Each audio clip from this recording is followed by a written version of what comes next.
Final match रे छिनपेन वाले अंता 6-4 मारो जे तो 4 ओवर का मैच के जीती जाए जे मा Samalei welcome back to Suraj Sahu blog. आज का भुइकान फाइनल मैच हेबा जे इटा छुआ छुई नु इटा हमें जो फाइनल मैच देखबा लई क्या लाजी कि आज का रविवार भी है के नी लगे आज का एतकी लोग इटा जो फाइनल मैच देखबा लगे फाइनली तापर भुइका रो क्रिकेट फील्ड के पहुंची आसला पर देखसु जे केनसी प्लेयर ने खेलु था फाइनल के पहुंची थी सद मालपड़ा और छिनपेन और यारे ये टच फिट होते छिनपेन रो पहला टच जीती गुरे पहला बॉलिंग करमु कहस छिनपानी रो बॉलर माने पहला ओवर तो खाली 1 रन देले तापर मालपड़ा वाले 8 ओवर का 71 रन टारगेट देले मालपड़ा वाले तापर बॉलिंग फिकले जे फर्स्ट ओवर का फर्स्ट विकेट इटा नहीं गले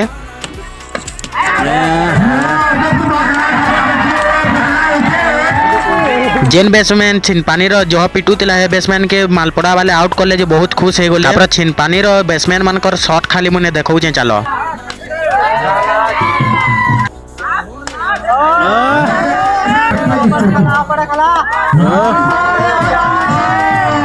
यार ओवरे 62 रन पिटी देती सद जितबा लगी 9 रन थी से तापर गेस्ट आस जे हमें भागी आसो सबे